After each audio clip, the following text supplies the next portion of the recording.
poster unveil for the 7th edition of the Vedanta Udaipur World Music Festival, supported by Hindustan Zinc and Rajasthan Tourism, conceptualized and produced by Seher. As I just mentioned, this is the 7th edition, and we are back with a festival which is bigger and better than any of the editions before.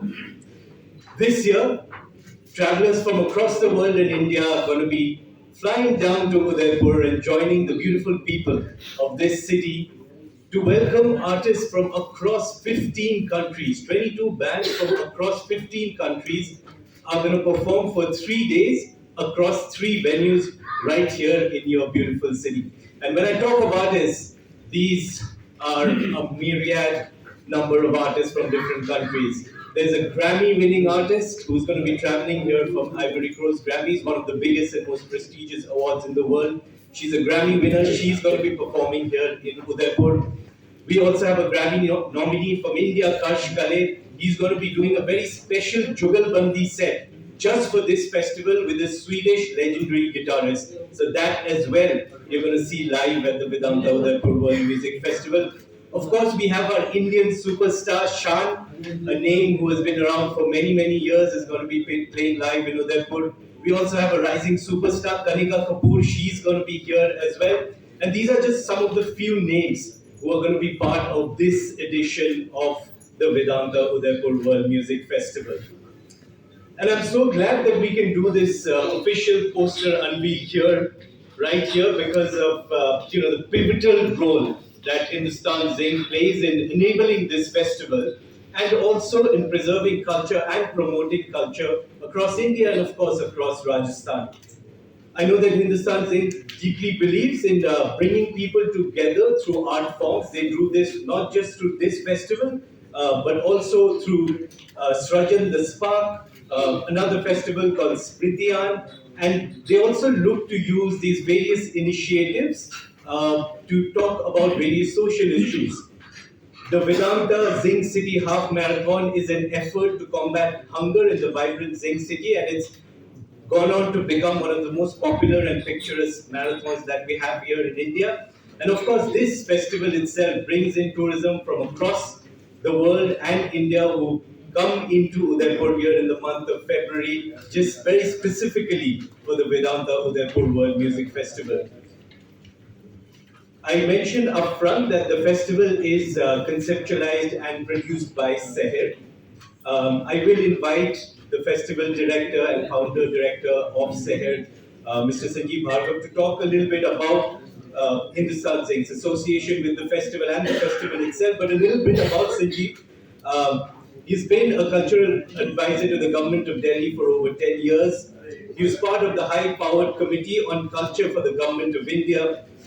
He was appointed by the Ministry of Tourism to the National Tourism Advisory Board.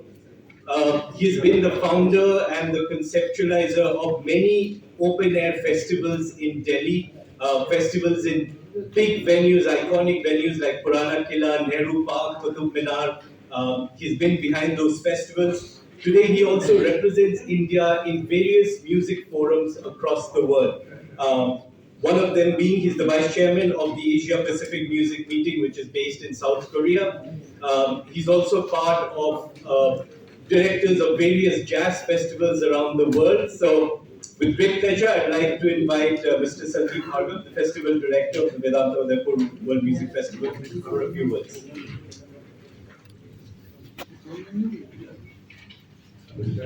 Friends, दोस्तों, I'll speak in Hindi as well as English, जिससे हम लोग we are all on one page. I want to welcome you on behalf of Vedanta Udaipur World Music Festival. Of course, Hindustan Zinc has been the harbinger, the promoter behind my creation of what I call, I think this is one of the biggest music congregation that I would say. और मैंने इसके पहले दिल्ली में भक्ति उत्सव जिसमें 7,000, 10,000 Nehru park भर जाता था। 2001-2002 में police commissioners used to call up the LG's office कि सर इससे जरा बंद करा दीजिए, इनकी भीड़ बहुत ज्यादा हो गई है। So lieutenant governor used to call me up on the phone. So ऐसे राजीव चौक मेट्रो स्टेशन पे भी हमने बहुत बड़ा आयोजन साउथ एशियन बैंड्स फेस्टिवल किया था 2007 में। आज के बड़े विख्यात कलाकार उस वक्त पहली बारी मेरे साथ जुड़े थे। आई रिमेम्बर रघु दीक्षित का सबसे पहला बड़ा आयोजन था। He was nervous. Today he is one of our stars in the Hindi rock stage. Shankar Mahadevan Ehsaan Loy कभी करते नहीं थे लाइव शोज। तो मैंने उनसे कहा भाई इतना बढ़िया म्यूजिक कर रहे हैं आप लोग। मैं स्टूडियो में गया, पेबल स्टूडियोज में, और मैंने उनसे कहा कि तुम बाहर निकलो यार, गाना बजाओ, लोगों को एंटरटेन करो लाइव। तो किसी को समझ नहीं आया मेरे दोस्तों की लाइव म्यूजिक में कितना दम है। उसके बाद अब तो शंकर महादेवन एहसान लॉय तो they are great and they are A listers. So 2015 में राष्ट्रपति भवन में मेरी मुलाकात राजस्थान मुख्यमंत्री जी से हुई और उन्होंने कहा कि आप इतना बड़ा बड़ा आप लोग करते हो, शहर हर जगह है, तो आप जयपुर आइए, मुझसे मिलिए, कुछ कर सकते हैं हम साथ, मैं चाहती हूँ कुछ करिए।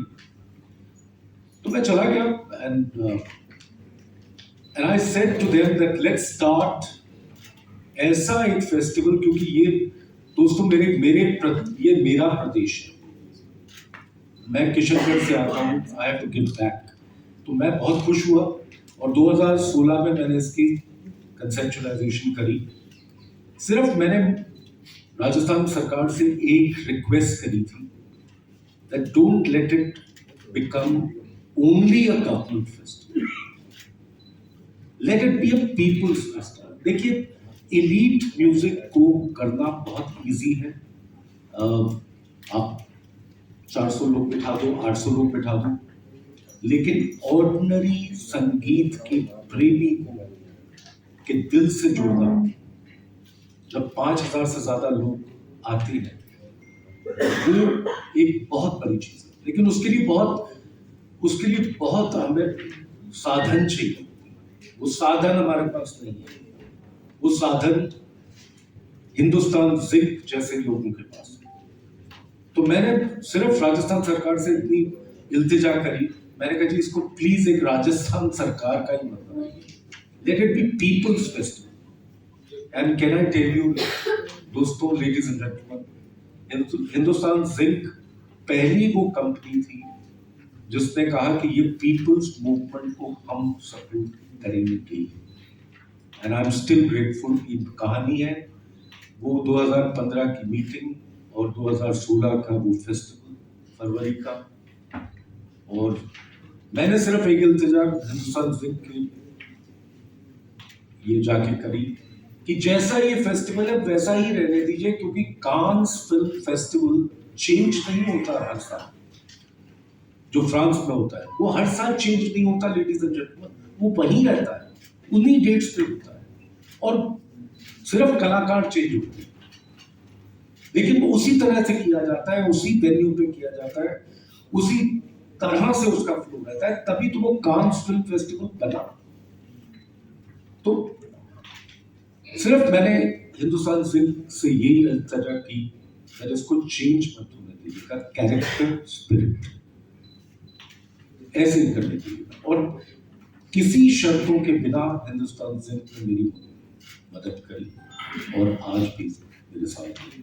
आज मुझे अरुण जी को यहाँ देखकर इसलिए बहुत खुशी होती है कि हमारी रिलेशनशिप पहले एडिशन से लेकर 7वें एडिशन, जो इसका 7 तारीख को आप लोग देख रहे हैं, फेस्टिवल के बारे में तो आप जानते ही हैं, बता देंगे, लेकिन दोस्तों सराहिए हिंदुस्तान जिंक को, कि हम लोगों को काम करने का अपने म्यूजिक प्रमोशन में विदाउट एनी डिफिकल्टी, विदाउट कि हमें कह दिया जाता है कि आप जाइए और आप चुन के लाइए यहाँ पर 15 देशों के आर्टिस्ट और कोई शर्त के बिना ये हमें करने देते हैं। तो ये कितनी बड़ी बात है। That is why Hindustan zinc is so important and I want to tell you, ऐसे ही अगर चलता रहा तो ये आपका फेस्टिवल 2016 से और आज इंशाअल्लाह बहुत बड़ी, ये बहुत बड़ा फेस्टिवल हो गया है। आपको पता नहीं है, जब मैं वर्ल्ड म्यूजिक एक्सपो में जाता हूँ, विच इज लाइक CII की जब बड़ी समिट होती है तो सारे दुनिया के बिजनेसमैन आते हैं, तो म्यूजिक की भी ऐसी बड़ी समिट होती है। वो मैक्स कहलाता है, APAM कहलाता है और उसका मैं वाइस चेयरमैन हूँ, जैसे अनुपम ने बोला। लेकिन वो मुझे हमेशा ही कहते हैं कि आप अपना ये बताइए कि आपने दोपहर में म्यूजिक कैसा करते हो और क्यों 3:30 बजे लोग आते हैं, 3 बजे, उस टाइम पे तो सोने का टाइम है, सिएस्ता का टाइम है। ये मुझसे क्वेश्चन पूछे जाते हैं।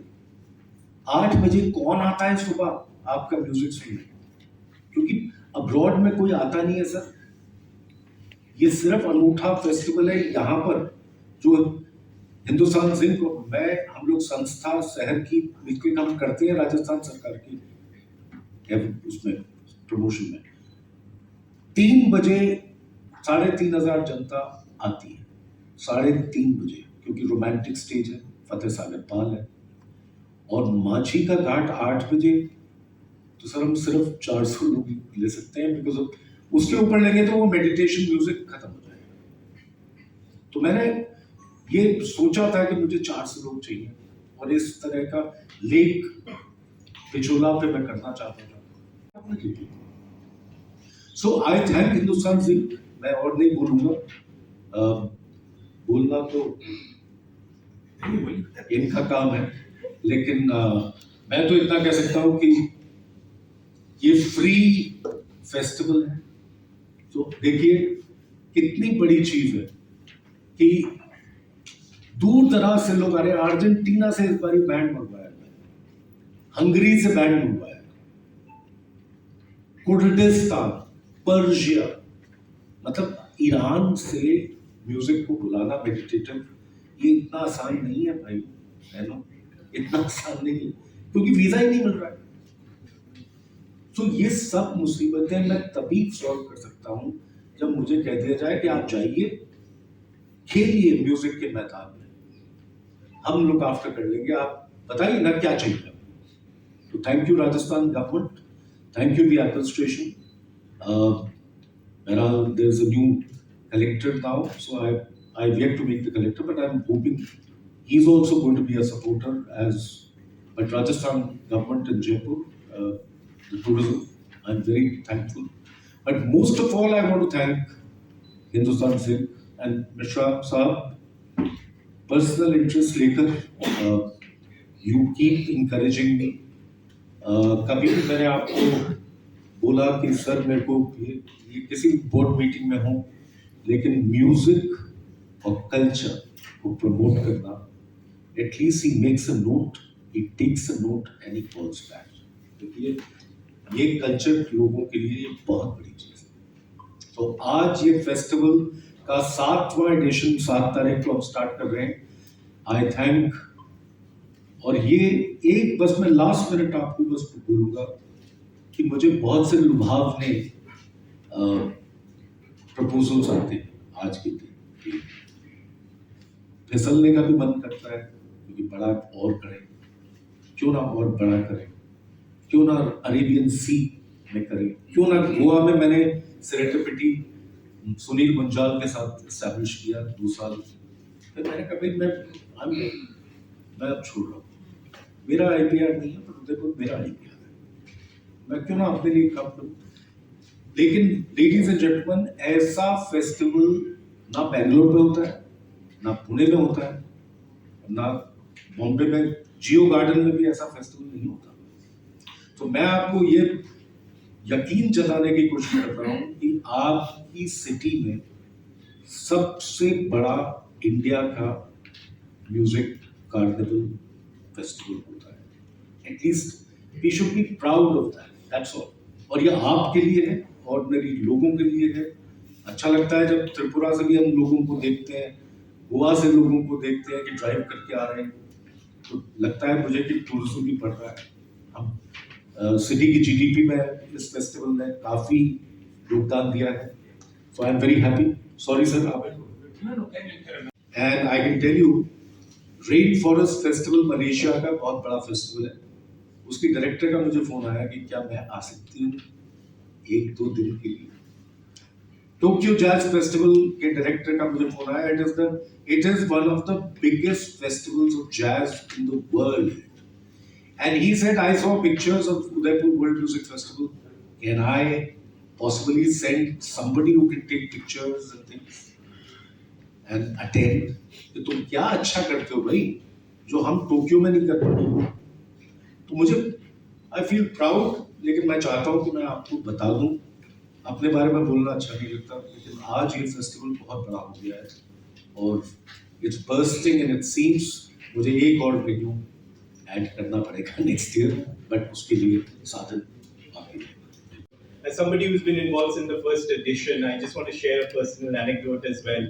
Um, his passion for art and culture is very evident. He wants to meet the artists, the young artists, especially the young artists from India, the performers who've come from abroad. He's very keen to meet them.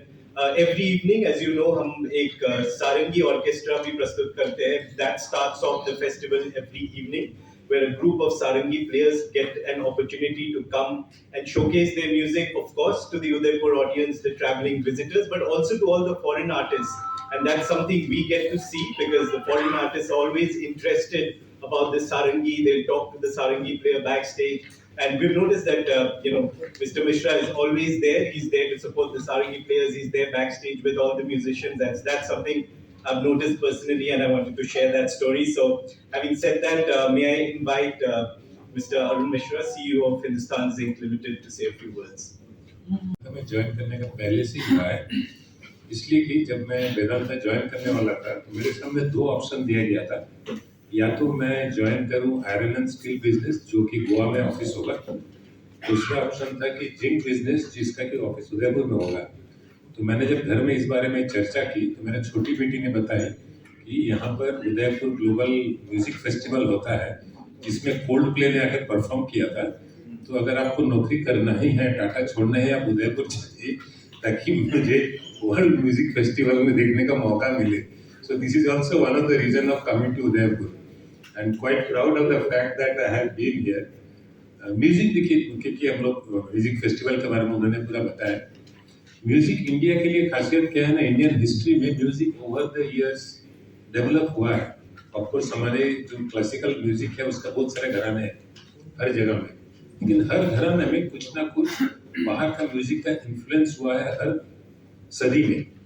उस influence से आज जो हम लोग music सुनते हैं, हम लोग कितना भी बोल ले कि ये हमारे हिंदी म्यूजिक है, लेकिन उस म्यूजिक का जब आप ग्रामर को तोड़ेंगे तो आपको उसमें बहुत तरह का म्यूजिक का इन्फ्लुएंस दिखेगा।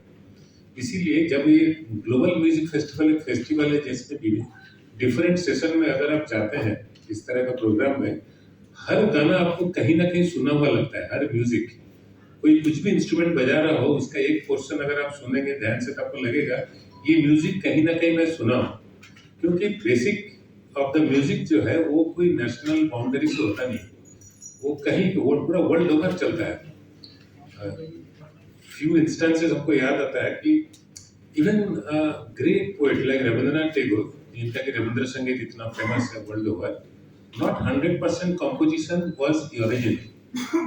ओके, रविंद्रनाथ टैगोर एक दिन उस समय में रेडियो में, जब नया नया रेडियो आया था, रेडियो में वॉइस ऑफ अमेरिका प्रोग्राम होता था तो उसको सुन रहे थे।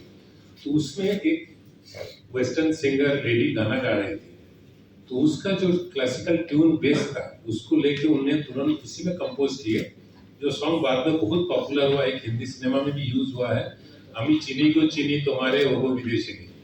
उस गाने का मीनिंग है कि मैं तुम्हें जानता हूँ, वो फॉरेनर, आपको मैं जानता हूँ। तो ये जानता हूँ, इसमें एक लेडी का कैरेक्टर दे के उन्होंने बताने का कोशिश किया, जो मैं म्यूजिक सुन रहा हूँ वेस्टर्न म्यूजिक, मैं इस म्यूजिक को जानता हूँ, उसको कंपोज किया एक लेडी का फॉर्म में इन म्यूजिक। कोई भी इस तरह का आप देखेंगे, हम लोग जब आज का म्यूजिक सुनते हैं बहुत सारे, आपको सबसे ज्यादा तो पॉपुलर हुआ है मूनलिट सोनाटा, जिसका म्यूजिक ही घर का डोरबेल में बजता है। ज्यादातर लोगों को पता नहीं है कि डोरबेल में जो म्यूजिक बजता है वो एक वेस्टर्न क्लासिकल का पीस है।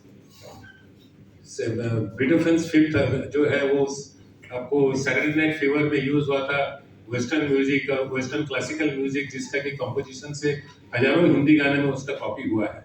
1960s 1970s में अच्छे अच्छे हिंदी म्यूजिक कंपोजर इंक्लूडिंग सलील चौधरी के गाने में आपको मिलेगा, जो कि वेस्टर्न म्यूजिक का कंपोजिशन से उठा करके उसको हिंदी में ट्रांसलेट किया गया है। ये बात अलग था कि उस समय में इंटरनेट नहीं था, तो उन लोग जब फॉरेन में प्रोग्राम करने जाते थे तो वहां से रिकॉर्ड खरीद लेते थे, उस रिकॉर्ड को सुन करके म्यूजिक बनाते थे।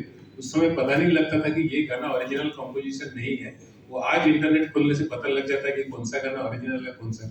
बट बात वो नहीं कि ओरिजिनल क्या अपना, क्योंकि ट्यून का जो महत्व है, जो आपका नोट्स को कंबाइन करने का जो आर्ट है, उस आर्ट को आप कहीं भी ले जाइए, कैसे भी ले जाइए, वो उसमें आपको उसका जो है उसी से निकल के आता है।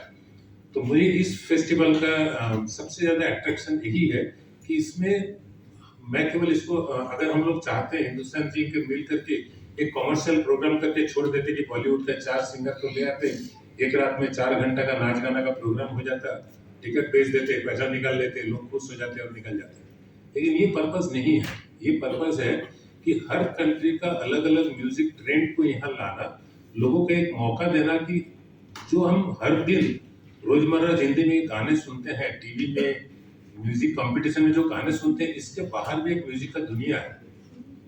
उस दुनिया से थोड़ा सा रूबरू होना चाहिए लोगों को। अगर अपने वो कल्चर के लिए, उस आर्ट फॉर्म के लिए आपको अगर अट्रैक्शन है, तो उसको वो रूबरू होना चाहिए। ऐसा नहीं तो कमर्शियल प्रोग्राम तो हर जगह होता है, कहीं पर भी देख लीजिए कमर्शियल सिंगर्स आ रहे हैं, गाना गा रहे हैं, जा रहे हैं, उसके लिए हिंदुस्तान सिंह को आगे आना जरूरी नहीं है। तो अगर हम इस प्रोग्राम का फ्यूचर अगर देखेंगे तो ये और ज़्यादा इंटरनेशनलाइज हो, सारे दुनिया का म्यूजिशियन आए, लोगों को मौका मिले कि इस तरह का म्यूजिक को टेस्ट करने का, उसका एक फील लेने का। तो क्या होता है उसमें अपना जो एप्रिसिएशन है म्यूजिक का, लिटरेचर का, आर्ट का, क्योंकि हम लोग जब दूसरे म्यूजिक इवेंट्स यहाँ पर करते हैं, स्मृतियाँ करते हैं, इंडियन क्लासिकल, हिंदुस्तानी क्लासिकल म्यूजिक को सामने रख के करते हैं, वहाँ पूरा हम लोग डूब जाते हैं हिंदुस्तान क्लासिकल म्यूजिक में। फिर इसमें जब हम लोग सजन दास पार्क में करते हैं तो थोड़ा सा लाइट क्लासिकल या तो कमर्शियल म्यूजिक, लाइट म्यूजिक में हम लोग बात करते हैं। इसका जब बात करेंगे तो इसमें स्पोर्ट्स में, फिटनेस में, लोगों को अपना सेहत के बारे में ख्याल रखने, उसमें हम लोग कर रहे हैं। हम लोग जयगढ़ म्यूजिक फेस्टिवल जयपुर में पार्टिसिपेट किए हैं। अभी हम लोग जयपुर लिटरेचर फेस्टिवल में पार्टिसिपेट किए हैं हिंदुस्तान जी वेदांता के तरफ से। तो एक अच्छे कंपनी और एक अच्छे सिटी का ये एग्जाम्पल होता है कि वो ऑल राउंड, केवल पैसा, बिजनेस, उसके बाहर भी एक दुनिया है, उसमें आर्ट है, कल्चर है, लोगों का हेल्थ है, सोशल अपडेटमेंट है, सब चीज़ का बात करें। एंड उसमें हम लोग इसी दृष्टिकोण से हम लोग इसके साथ जुड़े हुए हैं। संजीव जी को बहुत बहुत धन्यवाद कि आपने हमारे साथ अभी भी 7 साल जुड़े रहे। मुझे उम्मीद है क्योंकि जैसे जैसे हिंदुस्तान सिंह आगे और अपना बिजनेस बढ़ाता रहेगा तो ये जो म्यूजिकल फेस्टिवल है ये भी जाए। अक्सर मैं देखता हूँ इंटरनेट में कि top 10 music festivals in the world, अभी वहाँ नहीं है। हम लोग कैसी टॉप 10 वर्ल्ड का म्यूजिक फेस्टिवल में नाम घुसा है तो कि लगेगी यहाँ। But is one of the best things for Udaipur to have. यहाँ का नेचुरल ब्यूटी, यहाँ का लोग, यहाँ का एनवायरनमेंट, उसके साथ यहाँ का म्यूजिक, ये पूरा जो कॉम्बिनेशन है और अभी का वेदर सब मिला करके this is perhaps one of the best things to have in this state and in this city. आपका थ्रू केवल यही मैसेज सबको पहुंचाना है कि ये लोगों के लिए है, लोग आए, इसको एंजॉय करें। लोग इसको कोई कमर्शियल शाम का इवेंट के लिए, मैं उतना इंपॉर्टेंस नहीं देता, ऐसा नहीं कि शाम का इवेंट के लिए प्रोग्राम हो रहा है, वो कोई इवेंट नहीं है। इट इज जस्ट फिनाले होता है ना, आखिरी जो क्रिकेट मैच होता है उस दिन का पूरा नाच गाना चलता है, ठीक है। Rest of the music is very important. बाकी दिन का जो इवेंट्स है, जो म्यूजिशियंस आ रहा है उनको लोग देखें और उनसे उसका मजा लें, तो ये हमारे लिए प्रोग्राम करना सार्थक होगा। Thank you very much, and I think we have some time for question and answer.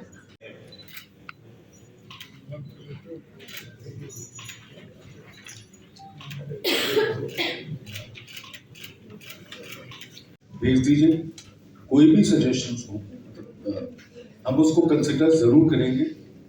Luckily एक साल के बाद इसीलिए होता है कि हम इंट्रोस्पेक्ट करें और क्या क्या चीज, तो आप भेजिए, जरूर भेजिए। चलते पर जो क्रेजीनेस यूथ में है, हमारे उदयपुर वर्ल्ड फेस्टिवल के लिए वो क्रेजीनेस अभी तक नहीं दिख रही, जबकि ये पब्लिक इवेंट है। तो उसका क्या रीजन है? मतलब आपका प्रमोशन लेवल पे कुछ कमी है, या जो अदर आर्टिस्ट है लाइक शान के अलावा उनके बारे में हम एक्सप्लेन नहीं कर पा रहे, क्या रीजन? बहुत अच्छा क्वेश्चन है, और मैं आप पे आप कहाँ से हैं, आपका परिचय? It's very easy to cater to Diljit Dosanjh. I mean, and मैं उसके, प्लीज दिलजीत मेरे दोस्त हैं, मैं ऐसा कुछ नहीं बोलूंगा उनके अगेंस्ट या अगेंस्ट। लेकिन देखिए, जिंदगी में कुछ चीजें जब रिफाइंड होने लगती हैं तो उसकी taking value of imbibing that वो धीरे होती है। मैं कोल्ड प्ले की बात की थी, Coldplay is a very popular band. You're talking about मतलब जब ए.आर. रहमान अगर कोई गाए तो उसकी तो बहुत टेकर्स हैं।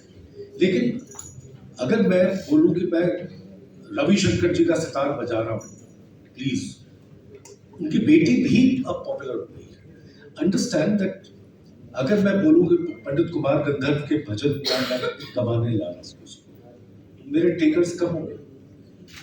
That's why worldwide Western classical music हो, चाहे Western या Indian classical music हो, उसके takers कम होते हैं। I'm not saying that we are, लेकिन फिर भी हमारे फुटबॉल बहुत अच्छे हैं। किसी फेस्टिवल में आप इंडिया के फेस्टिवल था जेथरो टल करके ब्रिटिश रॉक ग्रुप, और उसका जो लीड सिंगर था वो, उसका डिक्लेयर्ड पॉलिसी था 40,000 से ज्यादा क्राउड होगा हम वहाँ गाना नहीं गाएंगे। उसका था कि छोटा जगह हो, गाना वही सुनने आए जिसको गाना समझ में आता हो, गाना वो सुनने नहीं आए जिसको कि मोबाइल में ज्यादा ध्यान है और सेल्फी और सोशल मीडिया पोस्टिंग में ध्यान है, ना कि वो गाना समझता हो। ठीक है, आप अगर क्लासिकल किसी का सिंगर का प्रोग्राम में जाएंगे ना, वो अगर गलती से बीच में आपने खास भी दिया ना, वो पहले बोले आप निकल जाइए फिर। यह तो खासना क्या है, वो भी आ चिल्ला रहा है, आप भी आ चिल्ला रहे हैं, आपका ध्यान है कि मोबाइल का लाइट जल रहा है कि नहीं जल रहा है। तो अलग अलग दुनिया है। सर्कस भी होता है, इधर में एशियन गेम्स भी होता है। सर्कस में भी दिखता है लोग ऊपर से नीचे कूद रहे हैं, एशियन गेम्स में लोग पोल वॉल्ट कर रहे हैं। एशियन गेम्स का पोल वॉल्ट का ज्यादा टिकट बिकता नहीं है, सर्कस का ज्यादा टिकट बिकता है। They should coexist. हाँ, Diljit Dosanjh should do well, हम ये चाहते हैं। मतलब आज प्राइम मिनिस्टर ने उसको बुलाया, लेकिन I must tell you ladies and gentleman, हमारे प्रधानमंत्री ने एक स्टेटमेंट दिया है अबाउट, उन्होंने सराहा है लाइव म्यूजिक को, इतना पोटेंशियल है इंडिया में। वी आर वेरी हैप्पी, क्योंकि देखिए लाइव म्यूजिक बड़े प्रकार का होता है। So I am happy that our prime minister is pushed apart from just apart from whatever, he has promoted live music industry in this country. I'm personally very grateful to our honorable Prime Minister. Now, 2,500 से 3,000, क्योंकि उससे ज्यादा आप फतेह सागर पाल पे ले ही नहीं पाएंगे, वो बैठने की जगह नहीं, स्टैम्पीड हो जाएगी। तो हमने कहा भाई 3,000 लगाओ, 500 खड़े हो जाएंगे, तो वही होता है इन सो मेनी। उसी तरह का म्यूजिक है, उसी तरह का फतेह सागर पाल है, उसी तरह का सीटिंग अरेंजमेंट है। शाम को तो क्रिकेट स्टेडियम है, गांधी ग्राउंड। सो अंडरस्टैंड, सो लाइव म्यूजिक इंडस्ट्री को जितना हम सुंदर बना सकते थे, इससे बेटर और एग्जाम्पल मिल सकता है। बट 1000 के असर थे, उन दोनों ने आए, उन्होंने आके पहला बोले कि ये सब माइक्रोफोन हटा दीजिए, आप लोग चारों तरफ गोल होकर बैठिए, हम लोग बिना एम्पलीफायर का बजा के सुनाते हैं, म्यूजिक होता कैसे है बिना एम्पलीफायर का। वो भी कल्चर, एक आर्ट है, फॉर्म है। ये हमने स्टार्ट किया जब हमने सोचा कि हिंदुस्तान जिंक और हम जब मुहिम कर ही रहे हैं, I realized this in 2016. लेकिन सारंगी का प्रमोशन सिर्फ ये नहीं कि उनका एक कॉन्सर्ट कर दिया और बस हो गया। हम लोग ऑफ द स्टेज बहुत मुलाकातें करवाते हैं, कनेक्शन करवाते हैं। आपको पता है कि there are something called meetings between artists. वो ऑफ स्टेज होती हैं, वो आपको नहीं पता लगेगी, तब ना ऑर्डिनरी लोगों को पता लगेगी। लेकिन हम बहुत सारे सारंगी प्लेयर्स को उनसे मिलवाते हैं शाम को, सुबह, दिन में। तो अगर किसी विख्यात हंगेरियन बैंड को सारंगी पसंद आती है और उनको बुलाता है बाद में, तो ये बहुत that is what I call promotion. Promotion is not कि आपने उनको पैसे दे दिए, वो आ गए और उन्होंने कर दिया। प्रमोशन इज कि आप उनके साथ ईमेल कर रहे हो, बैठे हो, उनका संगीत क्लिप बना के, मेरे ये जो टीम मेरी खड़ी है वो क्लिप बनाते हैं आपके जैसलमेर के सारंगी वालों, और वो क्लिप मेरा ऑफिस भेजता है, तो हम उनकी मीट एंड ग्रीट कराते हैं। ये प्रमोशन को ऐसे दिखना बड़ा मुश्किल है, बट हम वो करते हैं, इस फेस्टिवल में स्टार्ट करते हैं और वो रिलेशनशिप आगे करते हैं। वन, उदयपुर का जो टूरिज्म है वो सारा एक तो एलीट टूरिज्म है, और एक है बैकपैक टूरिज्म। तो उनके लिए, बैकपैकर्स के लिए हमारा जो म्यूजिक फेस्टिवल है वो बिल्कुल फ्री है।